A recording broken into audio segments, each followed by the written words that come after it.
இந்த சொசைட்டில எப்பயுமே ஏதாவது ஒரு அட்வைஸ் யாராவது ஒருத்தர் நம்ம கொடுத்துட்டே தான் இருப்பாங்க. எல்லாரும் கொடுக்குற அட்வைஸையும் உள்ள வாங்கிக்கணும்னு அவசியம் கிடையாது. ஜஸ்ட் கேளுங்க.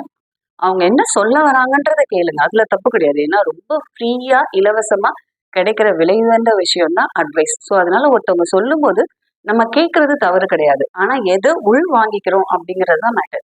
சொல்லக்கூடிய நபர் உண்மையிலே நமக்கு தேவையான கருத்து தான் சொல்றாரா? அவர் சொல்றது நம்மளோட ஐடியாலஜிக்கு ஒத்து போகுதா? என்னோட கோலோட அது செட் ஆகுதா?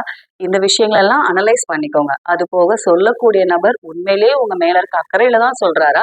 முக்கியமா உங்கள குறை சொல்லாம சொல்றாரா? என்ன நீங்க இப்படிலாம் பண்றீங்க, அப்படிலாம் பண்றீங்க. இது இப்படிலாம் பண்ணக்கூடாதுங்க. இது இப்படிதாங்க பண்ணணும். அப்படிங்கிற மாரி சொல்றாரா பாருங்க. அந்த மாரி சொன்னாங்க அப்படின்னா, ஜஸ்ட் அவங்க முன்னாடி தலைய மட்டும் ஆட்டிட்டு எதையும் உள்ள கொண்டு போய்க்காதீங்க. ஆனா உண்மையிலே நீங்க ஆல்ரெடி நல்லா தான் பண்ணிட்டு இருக்கீங்க. இத இன்னும் கொஞ்சம் இப்படி பண்ணா நல்லா இருக்கும். அப்படிங்கிற மாரி உங்கள மோட்டிவேட் பண்ற மாரி சில மக்கள் கருத்துக்கள சொல்லுவாங்க. அவங்களோட சஜஷன கண்டிப்பா எடுத்துக்கோங்க. ஏன்னா இந்த உலகத்திலேயே நமக்கு இலவசமா கிடைக்கக்கூடிய மிக விலை உயர்ந்த விஷயம் தான் அட்வைஸ். ஸோ எல்லாரும் அட்வைஸ் பண்ணுவாங்க. கேளுங்க. தேவையானத மட்டும் எடுத்துக்கோங்க. Thank you.